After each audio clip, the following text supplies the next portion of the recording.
Hi everyone. आज हमारा polity का लेक्चर 11 रहने वाला है और आज का लेक्चर हमारा इम्पोर्टेंट होने वाला है क्योंकि आज का हमारा लेक्चर तो छोटा रहेगा लेकिन इसमें हम कवर बहुत सारी चीज़ें करेंगे। हम इसमें इम्पोर्टेंट आर्टिकल कवर करने वाले हैं पार्ट 10 से लेके पार्ट 17 तक। आप सभी को पता है लास्ट लेक्चर में हम पंचायत कवर कर चुके हैं। पंचायत और म्यूनिसिपैलिटी कवर कर चुके हैं जो कि पार्ट आपका 9 और 9A में है। अब हम यहाँ पर पार्ट 10 से स्टार्ट करेंगे और इस लेक्चर में पार्ट 17 तक कवर कर लेंगे। ठीक है, आज आपका कॉन्स्टिट्यूशन का एक मोस्ट इम्पोर्टेंट सेक्शन यहाँ पे ख़त्म होगा। आर्टिकल 244 से लेके 351 तक यहाँ पर देखेंगे। अब आपके मन में डाउट आएगा क्या भैया ये 244 से लेके 351 सारे आर्टिकल देखेंगे? नहीं मेरे भाई, यहाँ से लेके यहाँ तक सिर्फ वही आर्टिकल देखेंगे जो हमारे पेपर में पूछे जाते हैं और कुछ 15-20 आर्टिकल हैं जो आपके पेपर में पूछे जाते होंगे जो आपके पेपर पॉइंट ऑफ व्यू से इम्पोर्टेंट है। तो पार्ट 10 से लेके पार्ट 17 तक आज आपका इस लेक्चर के अंदर कवर हो जाएगा। कल हम पार्ट 18 देखेंगे जिसमें कि हम अमेंडमेंट जिसमें हम उसके बाद इमरजेंसी देखेंगे। पार्ट 18 में इमरजेंसी है। फिर उसके बाद एक पार्ट और इम्पोर्टेंट रह जाएगा 20 जिसमें हम अमेंडमेंट देखेंगे। ठीक है, तो यहाँ पर दो पार्ट वो हो गए कि एक लेक्चर में हम इमरजेंसी प्रोविजंस देखेंगे और एक लेक्चर में हम अमेंडमेंट देखेंगे और एक लेक्चर में हम कॉन्स्टिट्यूशनल बॉडी स्टैट्यूटरी बॉडी एक साथ वहाँ पे देख लेंगे। कहने का मतलब है इस लेक्चर के बाद आपके 3 लेक्चर और बचेंगे। यहाँ पे 3 लेक्चर में आपका यहाँ पर पॉलिटी समाप्त हो जाएगी। ठीक है, तो चलिए विदाउट फर्दर डिले हम यहाँ पर लेक्चर शुरू कर लेते हैं। तो देखो, अगर हम यहाँ पर बात करते हैं पार्ट 10 की, तो जो पार्ट 10 है, हम देखो जब हमने दूसरा लेक्चर लिया था उसमें ही मैंने आपको सारी चीज़ें बता के आ रहा हूँ कि आपके पार्ट 9 में क्या है, 10 में क्या है। तो पार्ट 10 में था आपका the scheduled and tribal areas. मैंने ऐसे बोला था कि ऐसे याद कर लो 10 शेड्यूल एरिया से ट्राइब के लोग आए हैं। ठीक है, इस तरह से मैंने आपको बोला था, जो कि डील करता है यहाँ पर आर्टिकल 244 से लेके 244A। अच्छा देखो, नोट्स बना रहे हो तो यहाँ पर एक चीज़ मैं आपको बता देता हूँ। यहाँ पर जो ये मैं पार्ट वगैरह लिख रहा हूँ ना, ये लिखने की आपकी कोई ज़रूरत नहीं है, डायरेक्ट आर्टिकल लिखते जाना। जस्ट आपकी क्लैरिफिकेशन के लिए मैंने यहाँ पे अलग अलग चैप्टर को डिवाइड कर दिया कि देखो ये पार्ट 10 244 से लेकर 244A तक है। आपको ये बिल्कुल याद रखने की जरूरत नहीं है कि पार्ट 10 कहाँ से कहाँ तक है, किस आर्टिकल से लेकर किस आर्टिकल तक है, ये याद रखने की बिल्कुल भी ज़रूरत नहीं है। आपको जस्ट ये ऊपर वाली हेडिंग भी नहीं डालनी। आप अपने जो नोट्स बना रहे हो उसमें हेडिंग डाल लो इम्पोर्टेंट आर्टिकल करके, इम्पोर्टेंट आर्टिकल्स करके। यहाँ पर आप अपने क्या बना लो, यहाँ पर हेडिंग बना लो और लिखते जाओ कि आर्टिकल 244, फिर जो भी आए। अगर कोई पार्ट लिखना होगा, उसका आर्टिकल का रेंज लिखना होगा तो वो मैं आपको बता दूंगा। अभी जस्ट आपको समझाने के लिए कि हाँ भाई पार्ट 10 कर रहे हैं, ये पार्ट 10 से रिलेटेड आर्टिकल है, पार्ट 11 से रिलेटेड आर्टिकल है, उसके लिए यहाँ पर हमने ये ऐड ऑन किया। तो ये चीज़ आप लोग थोड़ा सा ध्यान रखना। ठीक है, तो यहाँ पर अगर हम बात करते हैं पार्ट 10 के बारे में, आर्टिकल 244 को देख लेते हैं। आर्टिकल 244 कहता है administration of scheduled areas and tribal areas. अनुसूचित क्षेत्रों और जनजाति क्षेत्रों का प्रशासन के बारे में दे रखा है। ठीक है, और उसमें एडमिनिस्ट्रेशन कैसे होगा, कैसे सारी चीज़ें होंगी, वो यहाँ पर आर्टिकल 244 में दे रखा है। और एज सच आपको यहाँ पर और ज़्यादा कुछ याद करने की ज़रूरत नहीं है। वहीं पर अगर हम बात करें पार्ट 11 की, तो पार्ट 11 में यहाँ पर रिलेशनशिप दे रखा है between union and the state, जो कि वेरी करता है 245 से लेके 263, लेकिन हमारे सारे आर्टिकल इंपॉर्टेंट नहीं है। अब 263 आपका मैक्सिमम पेपर में पूछा जाता है, तो 263 यहाँ पर देख लेते हैं। आर्टिकल अनुच्छेद 263 क्या कहता है? ये कहता है inter state council constituted for coordinating in inter state dispute. अंतर्राज्यीय विवादों में समन्वय के लिए गठित अंतर्राज्यीय परिषद। इसका मतलब क्या है कि देखो, कोई यहाँ पर संघ वर्सेस राज्य के बीच में कोई डिस्प्यूट हो जाता है, या राज्य वर्सेस राज्य के बीच में कोई डिस्प्यूट हो जाता है। संघ मतलब यहाँ पर यूनियन लिख लो, है ना, और राज्य मतलब यहाँ पर स्टेट में लिख लो। अगर इनके बीच में कोई डिस्प्यूट हो जाता है तो बेसिकली क्या करेंगे, एक कमीशन बनाया जाएगा जिसे इंटर स्टेट काउंसिल बोला जाता है, उसको बनाया जाएगा। और देखो, डिस्प्यूट हो जाए या उनकी कोऑर्डिनेशन को फैसिलिटेट करने के लिए भी यहाँ पे ये बनाया जाता है। ठीक है, तो ये किसके द्वारा बनाया जाता है ये ध्यान रखना। ये जो इंटर स्टेट काउंसिल है किसके द्वारा बनाई जाती है? ये बनाई जाती है established by president, established by president, राष्ट्रपति के द्वारा इसको गठित किया जाता है। ये चीज़ ध्यान रखना, पेपर में पूछ सकता है। एक तो ये पूछ सकता है कि जो इंटर स्टेट काउंसिल है वो किस आर्टिकल के तहत कॉन्स्टिट्यूटेड होती है, किस के तहत गठित की जाती है यहाँ पर। तो आर्टिकल 263 के कौन करता है, राष्ट्रपति करता है, ध्यान रखना। ठीक है, तो बेसिकली ये किस लिए बनाया जाता है इंटर स्टेट काउंसिल, संघ और राज्य के बीच में चीज़ों जो कोऑर्डिनेशन है उसको फैसिलिटेट करना, उसको और अच्छे से वो उनके बीच में कोऑर्डिनेशन बन पाए, उसके लिए यहाँ पर किया जाता है। ठीक है, तो यहाँ पर लिख लो, to facilitate better coordination between union and state.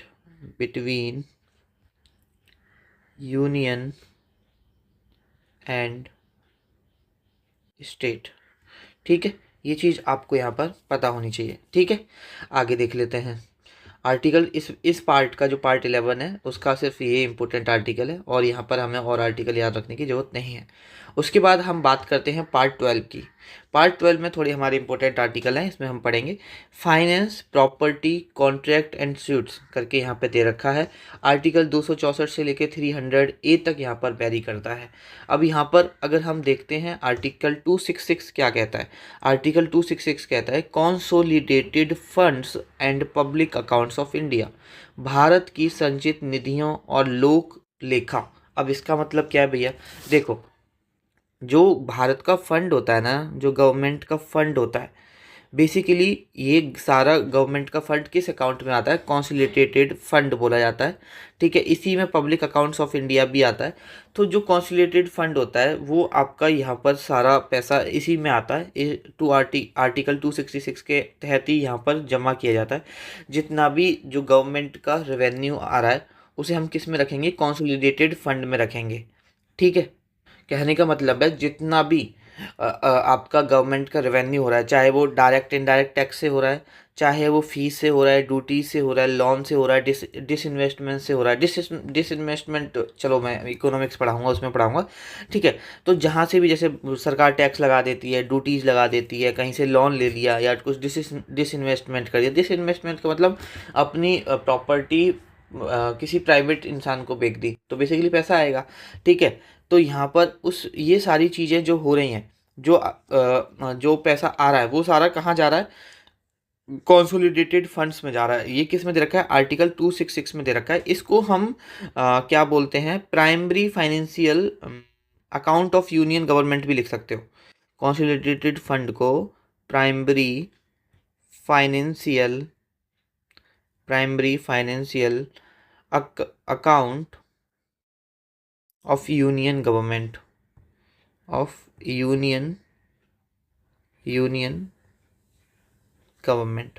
अब देखो यहाँ पर बेसिकली क्या है कि जो पैसा आएगा वो यहाँ पे आएगा, और जो पैसा जाएगा, अब गवर्नमेंट खर्च भी तो करती है, सभी जो खर्चे होते हैं वो भी इसी अकाउंट से होते हैं। चाहे सैलरी देना है, चाहे किसी का कर्जा उतारना है, कुछ भी करना है, चाहे यहाँ पर जो भी आपका खर्चा हो रहा है वो यहीं से हो रहा है।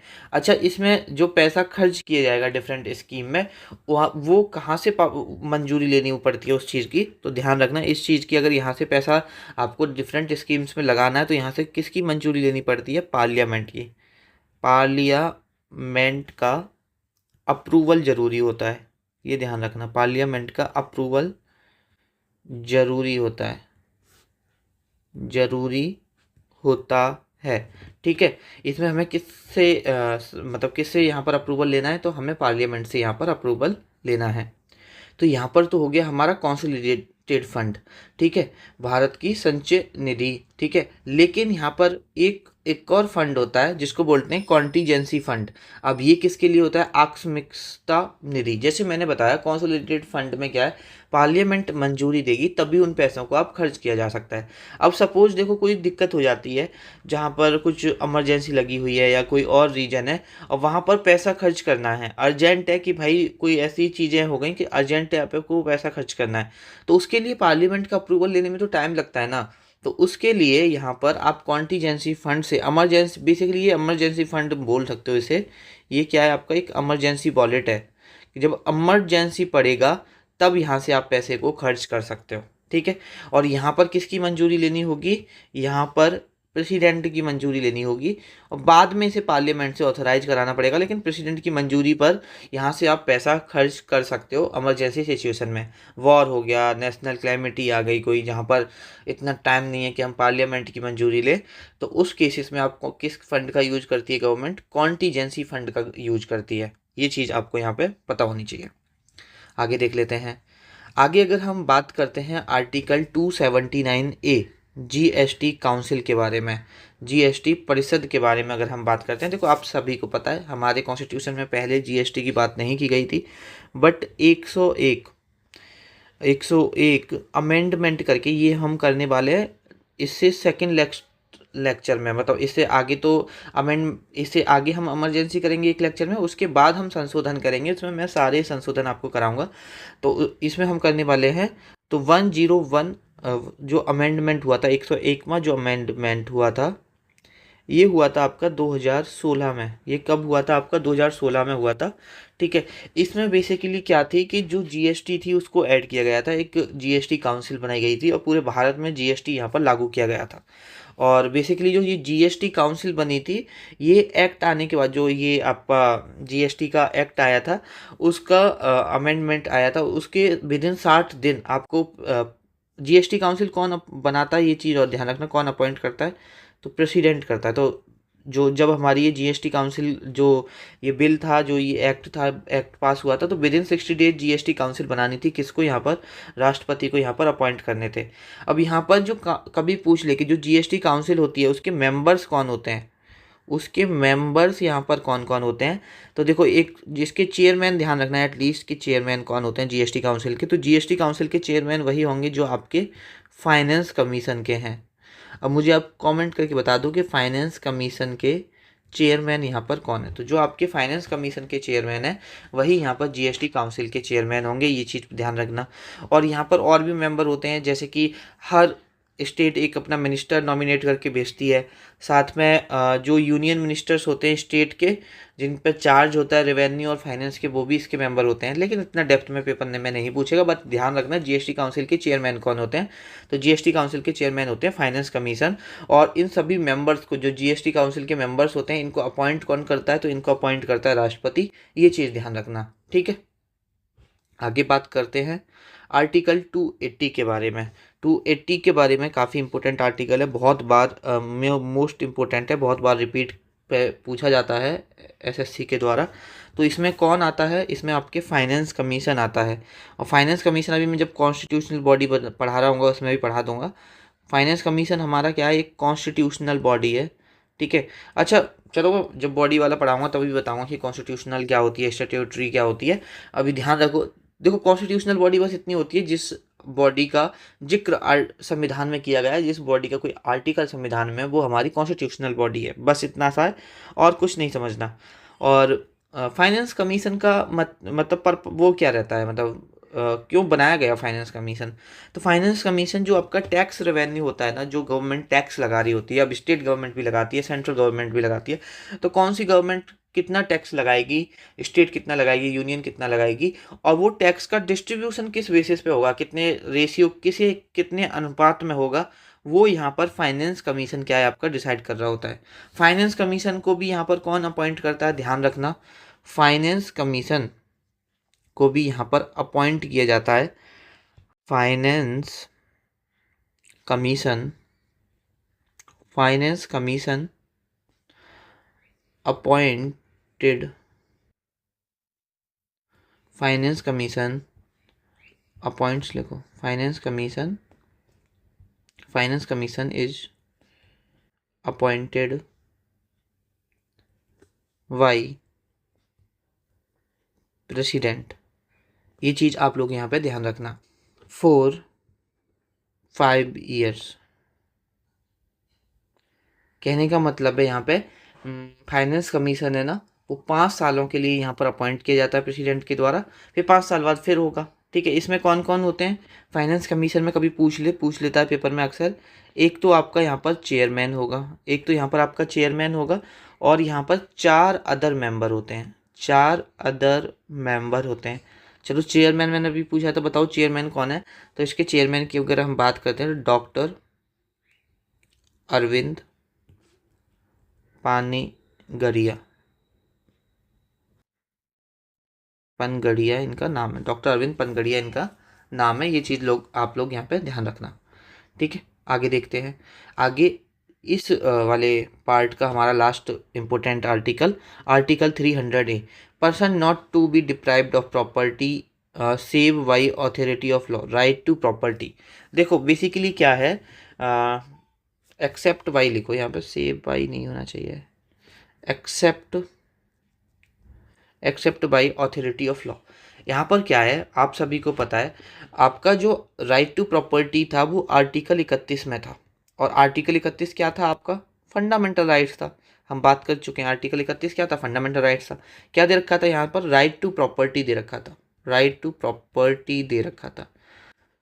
अब बहुत सारे रीजन है, उसमें नहीं जाएंगे कि इसको फंडामेंटल राइट से क्यों हटाया, क्योंकि वो जमींदारी सिस्टम जो चलाती थी ब्रिटिश गवर्नमेंट, उसका भी एक नतीजा था कि ये हटाना पड़ा। क्योंकि अगर जब तक ये रहेगा आप किसी की प्रॉपर्टी नहीं ले पाओगे। ठीक है, जो अनइक्वल डिस्ट्रीब्यूशन था वो ख़त्म करने के लिए, या आज किसी भी अपने पर्पज के लिए यहाँ पर गवर्नमेंट को ज़मीन चाहिए, तो आप कोई कानून लाके भी फंडामेंटल राइट्स को नहीं हटा सकते हो। ठीक है, तो इसलिए इसको यहाँ पर राइट टू प्रॉपर्टी को एक कॉन्स्टिट्यूशनल राइट तो बनाया गया, फंडामेंटल राइट से हटा के कौन सा एक अमेंडमेंट किया गया था, 44th कॉन्स्टिट्यूशनल संवैधानिक संशोधन किया गया था 1978 में। और 1978 में 44th कॉन्स्टिट्यूशनल अमेंडमेंट करके यहाँ पर इसको जो फंडामेंटल राइट्स था उसे हटा के क्या बना दिया था, संवैधानिक राइट बना दिया था। कॉन्स्टिट्यूशनल राइट बनाया था, यहाँ पे क्या बनाया था, कॉन्स्टिट्यूशनल राइट बना दिया था। अब मतलब ये है कि गवर्नमेंट प्रॉपर्टी अक्वायर कर सकती है पब्लिक पर्पज के लिए, लेकिन इसका भी एक लीगल प्रोसेस होगा, तुम्हें पैसे वगैरह देने होंगे।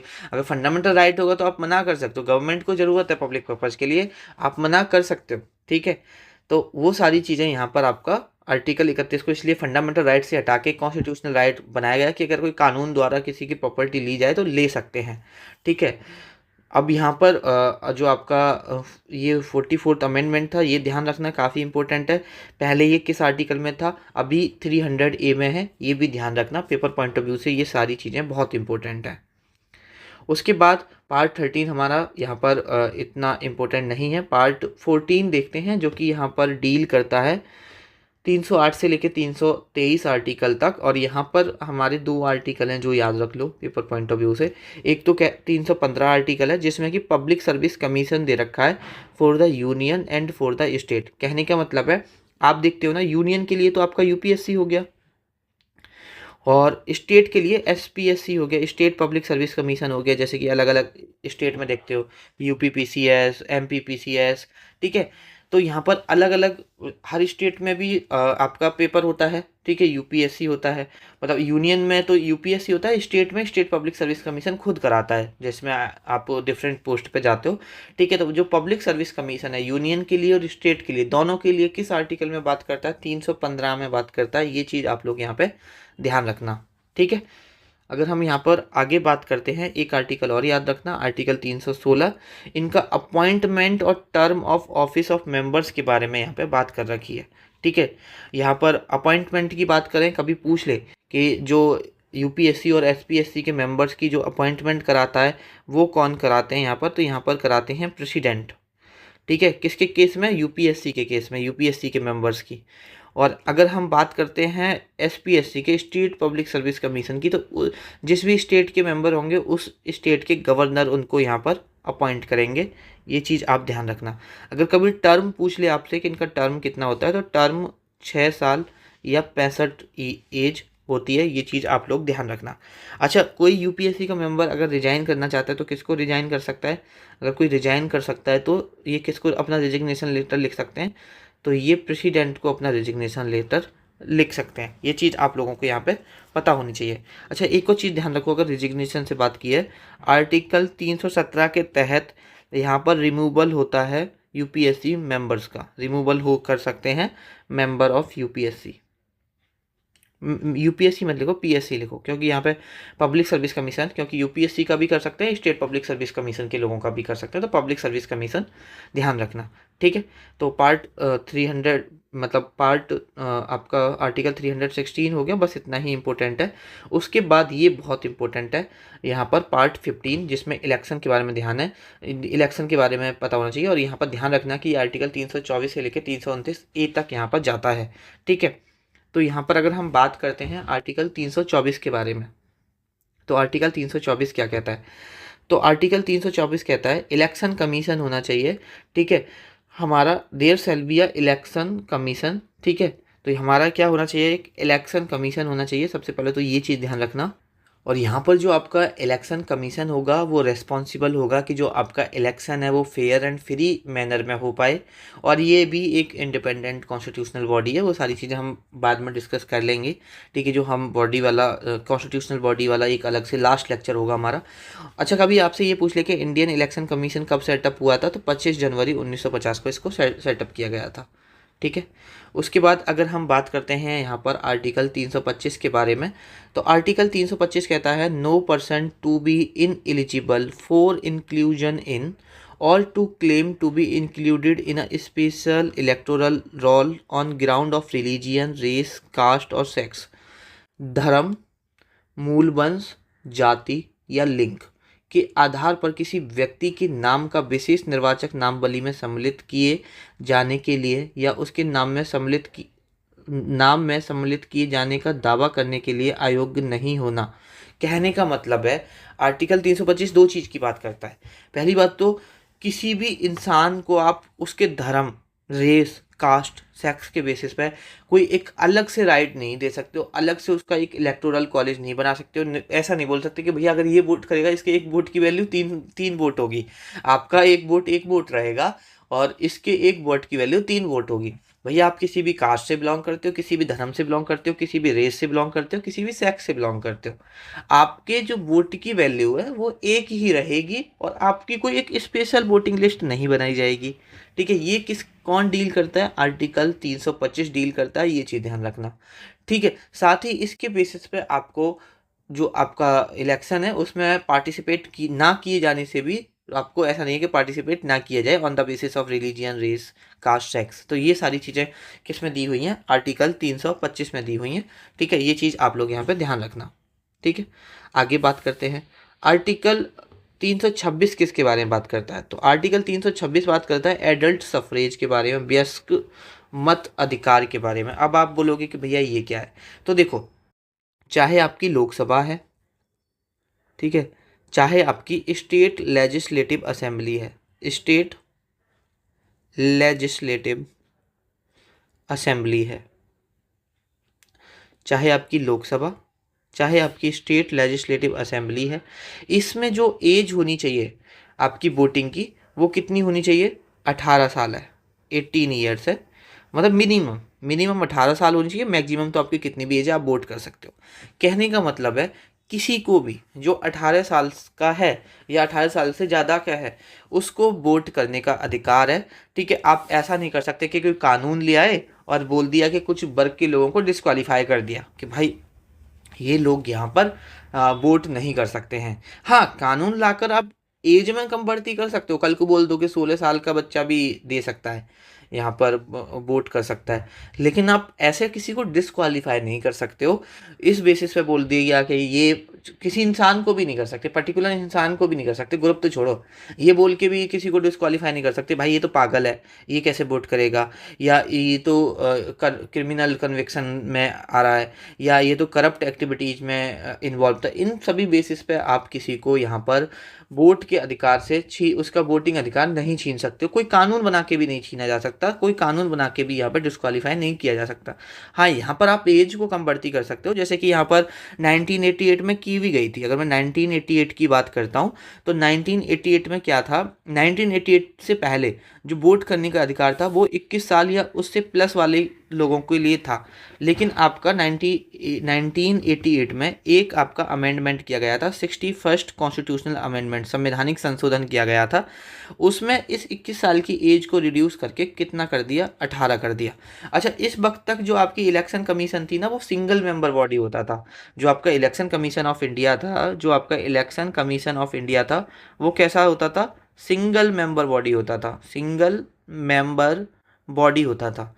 लेकिन जब यहाँ पर एज को रिड्यूस किया गया, ये 3 साल रिड्यूस करने पर जो वोट करने के लोगों की जनसंख्या थी वो काफ़ी बढ़ गई, और एक अकेला इंसान इस सब चीज़ों को मैनेज करना, देखो वैसे तो बहुत पूरा लोग करते हैं, अलग अलग छोटे छोटे लेवल पे ही किए जाते हैं, लेकिन जो एक चीफ था वो एक ही था। तो इसको सिंगल मेंबर बॉडी को हटाकर 1989 में, ध्यान रखना कभी कभी पूछ लेता है कि इलेक्शन कमीशन ऑफ इंडिया को क्या बना दिया गया, मल्टी मेंबर बॉडी बना दिया गया। क्या बना दिया गया, मल्टी मेंबर बॉडी यहाँ पे बना दिया गया। कभी अगर आपसे पूछ लिया जाए, अब मल्टी मेंबर बॉडी में क्या कर दिया गया, 3 लोग होंगे।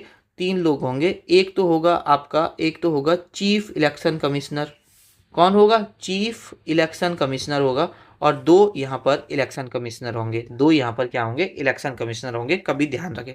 और ये जो इलेक्शन कमीशन ऑफ इंडिया के मेंबर्स हैं, ये भी किसके द्वारा अपॉइंट किए जाते हैं, तो राष्ट्रपति के द्वारा ही इसको अपॉइंट किया जाता है, अपॉइंटेड बाई प्रेसिडेंट। तो ये चीज़ भी आपको यहाँ पर पता होनी चाहिए। जस्ट एक सेकेंड, थोड़े से पानी पी लेते हैं।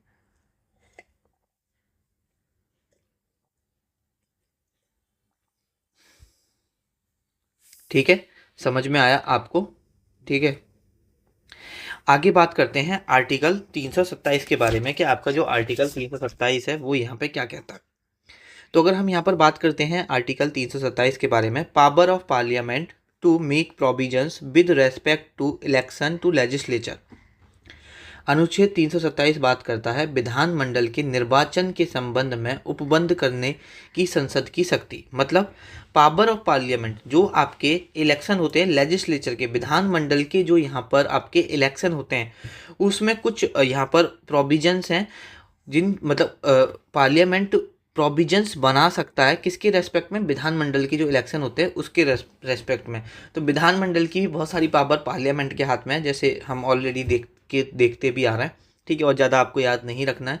उसके बाद power of legislature of a state to make provisions with respect to election to such legislature. मतलब लेजिस्लेचर के हाथ में भी पावर है कि वो अपनी लेजिस्लेचर के लिए इलेक्शन से रिलेटेड यहाँ पर कुछ चीज़ें मतलब यहाँ पर आपका लॉ या कुछ प्रोविजंस बना सकते हैं। ये किस आर्टिकल के तहत बना सकता है स्टेट, 328 के तहत। 329 इंपोर्टेंट है, कहता है bar to interference by court in electoral matters, निर्वाचन संबंधी मामलों में न्यायालय द्वारा हस्तक्षेप करने पर रोक। मतलब यहाँ पर क्या है, जो इलेक्टोरल मैटर्स होंगे उनमें जो कोर्ट है वो इंटरफेयर नहीं करेगा, ठीक है। ये आर्टिकल 329 यहाँ पे ख़त्म होता है। उसके बाद अगर हम यहाँ पर बात करें, पार्ट 16 हमारा यहाँ पे शुरू होता है, जो बात करता है स्पेशल प्रोविजंस के बारे में बात करता है, रिलेटिंग टू सर्टेन केसेस, कुछ केसेस से रिलेटेड जो स्पेशल प्रोविजन होते हैं उसके बारे में यहाँ पे बात कर रहा होता है। तो यहाँ पर आर्टिकल 330 से लेके 342 आपका है, ठीक है। और इसमें जो हमारे इम्पोर्टेंट कुछ ही आर्टिकल हैं जो हमें यहाँ पे पढ़ने हैं, जैसे आर्टिकल 330 क्या कहता है, reservation of seats for SC and ST इन लोकसभा। कहने का मतलब है, जब आपका संविधान बना था उस वक्त लोकसभा में जो अनुसूचित जाति और अनुसूचित जनजाति के लोग थे उनके लिए सीटों का आरक्षण दिया गया था। और ऐसा नहीं कहा गया था कि भाई ये परमानेंट आरक्षण है, ठीक है। ऐसा बोला गया था कि भाई आगे चल के इस चीज़ को अमेंड कर सकते हैं, लेकिन सब सरकार अपना फ़ायदा देखती हैं। अगर इस चीज़ को अमेंडमेंट करेंगे, कोई संशोधन करने की कोशिश करेंगे, तो कहीं ना कहीं उनकी जो वोट बैंक है वो ख़राब होती है। तो उस चीज़ को देखते हुए अभी तक सरकार इस चीज़ को क्या करते आ रही है, एक्सटेंड करते आ रही है। हर यहाँ पर 10 ईयर के बाद इस चीज़ को क्या कर दिया जाता है, एक्सटेंड कर दिया जाता है। ये चीज़ आप लोग यहाँ पर ध्यान रखना। और यहाँ पर जो रिजर्वेशन होगा सीट्स का, सुप्रीम को मतलब यहाँ पर SC STs का लोकसभा में, वो जो उनकी पॉपुलेशन होती है स्टेट में और यूटीज में, उसके प्रोपोर्शनल के बेसिस में होती है। तो ठीक है, इतना आपको याद नहीं रखना है, जस्ट इतना ध्यान रखो कि reservation of seats for SC and ST इन लोकसभा किस आर्टिकल में दे रखा है, तो आर्टिकल 330 में यहाँ पर दे रखा है। उसके बाद अगर हम यहाँ पर बात करते हैं आर्टिकल 331 के बारे में, तो ये बात करती है representation of Anglo Indian community in the house of people. House of people किसको बोलते हैं, हम पढ़ के आ रहे हैं, लोकसभा को यहाँ पर हाउस ऑफ पीपल बोला जाता है। किसको बोला जाता है, लोकसभा को यहाँ पर हाउस ऑफ पीपल बोला जाता है। तो आर्टिकल 331 क्या कहता है, आर्टिकल 331 जब हमारा संविधान बना था, अब तो नहीं कहता, बताता हूँ अभी, कहता है कि जब प्रेसिडेंट हैं वो आपके दो मेंबर्स को जिनको हम क्या बोलेंगे, एंग्लो इंडियंस को। अच्छा, एंग्लो इंडियंस पता है आपको, चलो बताता हूँ कौन होते हैं। एंग्लो इंडियंस को प्रेसिडेंट क्या करेंगे, दो मेंबर्स मतलब दो एंग्लो इंडियंस को पार्टिसिपेट कर सकते हैं, मतलब सॉरी नॉमिनेट कर सकते हैं लोकसभा में, ठीक है, नॉमिनेट करेंगे लोकसभा में, ठीक है। तो यहाँ पर इसको वैसे तो ये 10 साल के लिए लाया गया था, शुरुआत में तो कुछ समय के लिए ही लगाया गया था, बाद में इसको मल्टीपल टाइम एक्सटेंड करते चले गए, है ना। और लेकिन आर्टिकल 104 संशोधन 104 आया, कॉन्स्टिट्यूशनल अमेंडमेंट एक्ट आया 2020 में, इसने इस चीज़ को अबॉलिश कर दिया कि नहीं भाई, मतलब यहाँ पर जो आर्टिकल 330 में जो एससी और एसटी के लोगों का रिजर्वेशन था वो तो एक्सटेंड कर दिया, बट इसको अबॉलिश कर दिया, इसको बोल दिया कि इसको हम आगे नहीं कंटिन्यू करेंगे। अब यहाँ पर आपका जो राष्ट्रपति है वो दो एंग्लो इंडियंस को यहाँ पे नॉमिनेट नहीं करेगा, ठीक है। तो अभी आपका जो राष्ट्रपति है वो दो एंग्लो इंडियंस को नॉमिनेट यहाँ पे नहीं करता है। किस अमेंडमेंट के थ्रू हटाया हमने, 104 कॉन्स्टिट्यूशनल अमेंडमेंट 2020 के थ्रू यहाँ पे हटाया गया है। ये चीज़ आप लोग यहाँ पे ध्यान रखना। अब ये एंग्लो इंडियन कौन होते हैं, देखो हमारे देश में सरकार रही है ब्रिटिशर्स की। अब यहाँ पे जब ब्रिटिशर्स रह रहे थे तो क्या हुआ कि कुछ ब्रिटिशर्स यहीं रह गए, चाहे वो इन टर्म्स ऑफ फीमेल में मैक्सिमम मेल्स ने यहाँ पे इंडियंस फीमेल से शादी कर ली। और बेसिकली उस वक्त ब्रिटिश जो ऑफिसर होते थे वो चाहते भी ये थे कि जो ब्रिटिश ऑफिशियल्स हैं जो छोटे लेवल पर हैं वो, क्योंकि उन्हें उनका मन रहता था कि वो वापस से अपने देश जाएं, तो वो चाहते थे कि वो यहीं के लोगों से शादी करें और यहीं फिर उनका मतलब यहीं रह जाएं। तो बेसिकली क्या था कि किसी ने अगर यहाँ पे शादी की ब्रिटिशर्स ने, जो कि यहाँ पर आपका चाहे मेल है या फीमेल है, वो शादी कर ली और वो इंडिया में रह गए, तो उनके बच्चों को यहाँ पर एंग्लो इंडियंस बोला जाता है। तो उनको यहाँ पर नॉमिनेट किया जाता था प्रेसिडेंट के द्वारा दो मेंबर्स को लोकसभा में, आर्टिकल 331 के तहत, ठीक है। इसको पहले तो कुछ समय के लिए लगाया गया, मैं बता रहा हूँ, जैसे फिर अमेंडमेंट के थ्रू हम इसे आगे एक्सटेंड करते आए। जैसे अभी हम SC ST जो रिजर्वेशन है उसको हम एक्सटेंड कर रहे हैं, लेकिन 2020 में उस रिजर्वेशन को हमने कंटिन्यू रखा और इस रिजर्वेशन को हमने यहाँ पर जो प्रेसिडेंट नॉमिनेशन करते थे उसको यहाँ पर अबॉलिश कर दिया। किस अमेंडमेंट के थ्रू अबॉलिश किया, तो 104th कॉन्स्टिट्यूशनल अमेंडमेंट 2020 के थ्रू यहाँ पर हमने इसको अबॉलिश किया। ये चीज़ हमको यहाँ पर पता होनी चाहिए। उसके बाद अगर हम बात करते हैं आर्टिकल 332 के बारे में, तो आर्टिकल 332 जैसे कि 330 में तो क्या था, रिजर्वेशन था किसका, SC ST का, किस में, लोकसभा में। यहाँ पे रिजर्वेशन है SC और ST कम्युनिटी का, कहाँ पर, लेजिस्लेटिव असेंबली में, स्टेट की जो विधानमंडल है उसमें, ठीक है। तो बस ध्यान रखना, कोई ज़्यादा मतलब टफ नहीं है, याद रखना। ऐसे ही अगर हम बात करते हैं यहाँ पर आर्टिकल 333 के बारे में, तो यहाँ पर है representation of Anglo Indian community in the legislative assembly. तो जैसे लोकसभा में यहाँ पर एंग्लो इंडियन का था, वैसे ही विधानमंडल में, राज्य की जो विधानमंडल है उसमें भी एंग्लो इंडियन का रिप्रेजेंटेशन था। लेकिन इसको यहाँ पर कौन करते थे, नॉमिनेट गवर्नर करते थे उस स्टेट के, लेकिन इसको भी यहाँ पे अबॉलिश कर दिया गया है, ठीक है। यहाँ इसको भी अबॉलिश कर दिया गया है, किस संविधान के कॉन्स्टिट्यूशनल अमेंडमेंट के थे, तो उसी के 104 के ही, जो कि 2020 में हमारा हुआ था। तो ये चीज़ ध्यान रखना। अब यहाँ पर लेजिस्लेटिव असेंबली में भी एंग्लो इंडियंस कम्युनिटी में से किसी को नॉमिनेट नहीं किया जाता है, ठीक है। उसके बाद हमारा अगर हम पढ़ते हैं पार्ट 17 के बारे में, जो कि आज का लेक्चर का लास्ट पार्ट है, यहाँ पर ये डील करता है आर्टिकल 343 से लेकर 351, जिसमें हम पढ़ते हैं ऑफिशियल लैंग्वेज के बारे में। तो अगर हम बात करते हैं आर्टिकल 343 के बारे में, तो ऑफिशियल लैंग्वेज दे रखी है इसमें यूनियन की, ठीक है। अच्छा ये बताओ हमारी ऑफिशियल लैंग्वेज क्या है, तो हमारी जो ऑफिशियल लैंग्वेज है वो क्या है, यहाँ पर हिंदी है। हिंदी किस में, देवनागरी स्क्रिप्ट में, देवनागरी स्क्रिप्ट में हमारी क्या है, हिंदी हमारी ऑफिशियल लैंग्वेज है, कभी अगर आपसे पेपर में पूछ ले, ठीक है। तो ये चीज़ आपको यहाँ पे पता होना चाहिए। अच्छा एक सेकंड रुको, 333 हो गया, उसके बाद हम इस पर आगे एक दो आर्टिकल यहाँ पे मेंशन नहीं है, मैं वो करा देता हूँ, है ना। 333 के बाद इसी चैप्टर में आएंगे, पार्ट 16 में ही, थोड़ा पार्ट 17 को भी बाद में करते हैं, पहले पार्ट 16 के कुछ कमीशन बनाए गए हैं जहाँ से पेपर में सवाल बनता है यार, वो मैं यहाँ पे हमने लिखा नहीं है। मैं चलो कोई नहीं, मैं करा देता हूँ आपको। आर्टिकल 338 लिख लो। आर्टिकल आर्टिकल 300, ये जो 3 आर्टिकल कराऊंगा, ठीक है, इम्पोर्टेंट है, ये काफ़ी इम्पोर्टेंट है, मतलब बनना कराता नहीं, ठीक है। आर्टिकल 338 क्या बात करता है?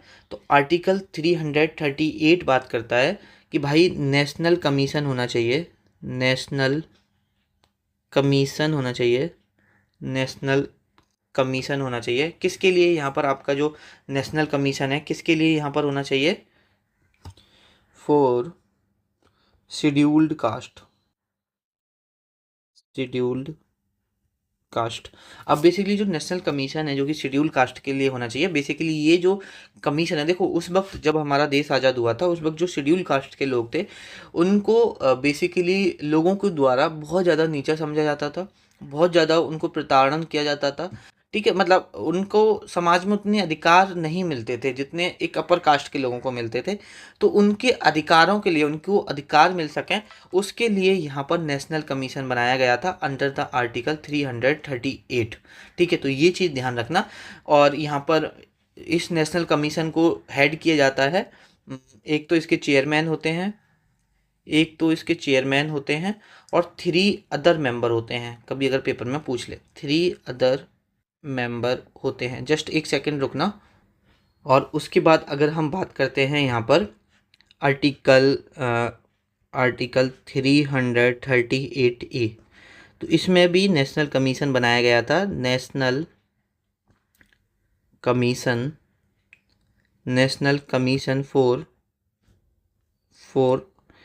Schedule tribe, schedule tribe, ST के लिए, एसटीज के लिए यहाँ पे ये बनाया गया था। ये चीज़ ध्यान रखना। अच्छा, कभी पूछ ले, ये देखो ये ए आ रहा है तो मतलब ज़रूर अमेंडमेंट के थ्रू यहाँ पर ऐड किया गया होगा। तो इसका जो अमेंडमेंट हुआ था 89th कॉन्स्टिट्यूशनल अमेंडमेंट हुआ था 2003 में। तो ये चीज़ आपको यहाँ पे पता होनी चाहिए। और ये भी जो शेड्यूल ट्राइब के जो मेंबर्स थे उनके वेलफेयर के लिए यहाँ पे बनाया गया था। कभी कभी पेपर में आपके चेयरमैन पूछ लेते हैं, तो यहाँ पर अगर हम बात करते हैं शेड्यूल कास्ट के चेयरमैन कौन है, तो अभी है शेड्यूल कास्ट के कौन है, मकवाना करके थे, श्री किशोर मकवाना, श्री किशोर मकवाना, ध्यान रखना यहाँ पे, ठीक है। और अगर हम बात करें यहाँ पर शेड्यूल ट्राइब के यहाँ पर चेयरमैन कौन है, तो शेड्यूल ट्राइब के अगर मैं चेयरमैन की बात करता हूँ तो इनके चेयरमैन थे अंतर सिंह आर्या, अंतर सिंह आर्या यहाँ पर इसके चेयरमैन है। उसके बाद अगर हम बात करते हैं आर्टिकल 338B, यहाँ भी नेशनल कमीशन बनाया गया आपका, national commission for backward classes, backward classes. तो जो बैकवर्ड क्लासेस के लोग थे उनके लिए यहाँ पर बनाया गया। और जैसे ये बी है तो ये भी अमेंडमेंट हुआ होगा। तो ये कौन सा अमेंडमेंट था? ये था आपका 102nd कॉन्स्टिट्यूशनल अमेंडमेंट, जो कि 2018 में हुआ है, ठीक है। इसमें भी चेयरमैन होता है, वाइस चेयरमैन होता है, 3 अदर मेंबर होते हैं। लेकिन उतना मत लिखो, अगर कभी इसके चेयरमैन पूछेगा पेपर में तो लिख लो हंसराज गंगाराम अहीर, इसके चेयरमैन होते हैं। ये चीज़ आपको यहाँ पर पता होनी चाहिए, ठीक है। और इन सभी के मेंबर्स को, जो चेयरमैन्स को या मेंबर्स को कौन अपॉइंट करता है, तो राष्ट्रपति अपॉइंट करता है, अपॉइंटेड बाई प्रेसिडेंट। ये चीज़ आप लोगों को यहाँ पर क्लियर होनी चाहिए। उसके बाद अब हम पार्ट 17 यहाँ पर डिस्कस करते हैं, ठीक है। तो आर्टिकल 343 हम कर चुके थे, जिसमें ऑफिशियल लैंग्वेज दे रखी है भारत की संघ की। ऑफिशियल लैंग्वेज क्या है हमारी? हिंदी है। यहाँ पर किस में है? देवनागरी स्क्रिप्ट में। ये मैं आपको ऑलरेडी बता चुका हूँ। आगे बात करते हैं। तो आगे अगर हम देखते हैं अपना आर्टिकल 346, तो ये बात करता है official language for communication between one state and another state. तो बेसिकली जो कम्युनिकेशन होगा एक स्टेट और अदर स्टेट के बीच में, वो किस लैंग्वेज में होगा, किस लैंग्वेज में हो सकता है, ये सारी चीज़ें किस में दे रखी हैं, आर्टिकल 346 में दे रखी हैं। उसके बाद अगर हम बात करते हैं article 348 most important, language to be used in supreme court and high court. तो सुप्रीम कोर्ट और हाई कोर्ट में जो लैंग्वेज यूज होगी उसके बारे में दे रखा है। जैसे कोई एक्ट आता है, कोई बिल आता है, तो उसके लिए कौन सी लैंग्वेज यूज करेंगे, या कोई अदर लीगल डॉक्यूमेंट है उसके लिए कौन सी लैंग्वेज यूज करेंगे, वो यहाँ पे दिया हुआ है। तो लैंग्वेज कोई भी यूज की जा सकती है, लेकिन इंग्लिश करना जरूरी है। आप साथ में किसी और लैंग्वेज में भी बिल एक्ट को पास कर सकते हो, इंग्लिश मस्ट बी यूज्ड। ध्यान रखना, कोई भी बिल आएगा, कोई भी एक्ट आएगा सुप्रीम कोर्ट की तरफ से, हाई कोर्ट की तरफ से, कोई भी लॉ आएगा, कोई भी अदर लीगल डॉक्यूमेंट होगा, वो इंग्लिश में ज़रूर होगा। और ये कब तक होगा, क्या ज़िंदगी भर इंग्लिश में होगा? नहीं, इसमें बोला गया ये जब तक होगा जब तक पार्लियामेंट इससे रिलेटेड कोई यहाँ पर संशोधन नहीं करती, अनटिल पार्लियामेंट यहाँ पर कोई संशोधन नहीं करती है। ठीक है, अनटिल पार्लियामेंट कोई संशोधन नहीं करती है। तो ये चीज़ आप लोग यहाँ पे ध्यान रखना। ठीक है, तो आर्टिकल 348 भी आपका क्लियर हो गया। इसी के साथ आपका ये जो पार्ट 17 है ये यहाँ पर ख़त्म होता है। एक दो क्वेश्चन है वो देख लेते हैं। According to the Article 280 of the Indian Constitution, the Finance Commission needs to appoint for every। Finance commission कितने सालों के लिए अपॉइंट किया जाता है? 5 सालों के लिए हम पढ़ के आ रहे हैं। कौन अपॉइंट करता है? राष्ट्रपति यहाँ पे करते हैं। उसके बाद which article of the constitution of India describe a key feature of universal adult franchise. तो देखो 324 में हमारा किसका बात की गई है? इलेक्शन कमीशन के बारे में बात की गई है। 325 में हमारा किसके बात की गई है कि कोई स्पेशल इलेक्टोरल नहीं होगा on the basis of race, caste. ठीक है, आर्टिकल 326 में बात की गई है एडल्ट सफरेज के बारे में कि कोई अगर 18 साल और उससे ज़्यादा का है तो उसे वोट देने का अधिकार है, उसे वोट देने से वंचित नहीं किया जा सकता है। ठीक है, तो आर्टिकल 326 यहाँ पर आपका सही हो जाएगा। आगे देख लेते हैं, जस्ट वेट अ सेकेंड, क्या हो गया, आगे क्यों नहीं जा रहा है? ओके, तो हमारे ये दो क्वेश्चन थे यहाँ पर इस टॉपिक से रिलेटेड। ये टॉपिक अपने आप में बहुत ज़्यादा इंपॉर्टेंट है, ध्यान रखना है ना। अब यहाँ पर सबसे पहले तो थैंक यू आप सभी का। ठीक है, अब हमारा बेसिकली हम आज का क्या कर चुके हैं, आगे का मैं बता देता हूँ। अभी तक हम पार्ट 17 तक कर चुके हैं। ठीक है, अब हम पार्ट 18 करेंगे नेक्स्ट लेक्चर में, मतलब 12th लेक्चर में हम पार्ट 18 करेंगे, जिसमें हम इमरजेंसी पढ़ेंगे। जिसमें क्या पढ़ेंगे? हम इमरजेंसी पढ़ेंगे। फिर उसके बाद एक लेक्चर में हम पार्ट 20 करेंगे। ठीक है, हमारा 13वां लेक्चर होगा जिसमें हम पार्ट 20 करेंगे, जिसमें हम क्या पढ़ेंगे? अमेंडमेंट पढ़ेंगे। जितने भी मैं बोलता आ रहा हूँ ना, आपको एक जगह और सारे अमेंडमेंट यहाँ पर हम कराने वाले हैं, संशोधन कराने वाले हैं। उसके बाद एक हम लास्ट लेक्चर लेके आएंगे 14 लेक्चर, जिसमें मैं आपको कॉन्स्टिट्यूशनल बॉडीज और नॉन कॉन्स्टिट्यूशनल बॉडीज एक जगह कराऊंगा। कुछ बॉडीज़ तो मैं ऑलरेडी आपको पढ़ा चुका हूँ, कुछ मैं आपको एक्स्ट्रा यहाँ पे पढ़ाऊंगा और ये चीज़ें सब समझाऊंगा कि कौन कौन सी बॉडी होती है नॉन कॉन्स्टिट्यूशनल में। जैसे आपकी कौन कौन सी बॉडी आती है, एग्जीक्यूटिव बॉडी है, स्टैट्यूटरी बॉडी है, वो क्या होती हैं, कैसे बनती हैं, ये सारी चीज़ें हम उस लेक्चर में देखेंगे। तो आपकी जो कंप्लीट पॉलिटी है यहाँ पर 14 लेक्चर में आपकी कवर हो जाएगी। 14 लेक्चर में आपकी कंप्लीट पॉलिटी यहाँ पर आपके एग्जाम के लिए कवर कर लेंगे। ठीक है, अगर आप इसके नोट्स बना रहे हो तो बहुत अच्छी बात है। अगर आप इसके नोट्स नहीं बना रहे तो पीडीएफ ग्रुप ज्वाइन कर सकते हो, जिसकी प्राइस यहाँ पर 299 है, जिसमें हम कंप्लीट जो आपको करा रहे हैं आपके एग्जाम के लिए सबकी कंप्लीट यहाँ पर पीडीएफ मिल जाएगी। चाहे वो स्टैटिक जीके की लेक्चर्स की पीडीएफ हो, चाहे हिस्ट्री के लेक्चर्स की पीडीएफ हो, चाहे पॉलिटिकल लेक्चर्स की पीडीएफ है, चाहे आगे अभी हम जब ज्योग्राफी स्टार्ट करेंगे चाहे उसके लेक्चर्स की पीडीएफ है, चाहे इंपॉर्टेंट इंग्लिश ग्रामर कराने वाला हूँ उसकी पीडीएफ है। हिंदी में अलग, इंग्लिश में अलग, डिजिटल फॉर्मेट में आपको पीडीएफ यहाँ पे मिल जाएगी। तो चलिए इस लेक्चर को यहीं पे ख़त्म करते हैं। आपसे मुलाकात होगी नेक्स्ट लेक्चर में। अगर आपको पीडीएफ ग्रुप ज्वाइन करना है तो इस नंबर पे हमें व्हाट्सएप करिए, आपको एक क्यूआर कोड सेंड किया जाएगा, उस पर 299 पे करके आप स्क्रीनशॉट भेज देना। विदिन 24 आवर्स आपको ऐड कर दिया जाएगा। तो चलिए पढ़ते रहिए और अपना ख्याल रखिए।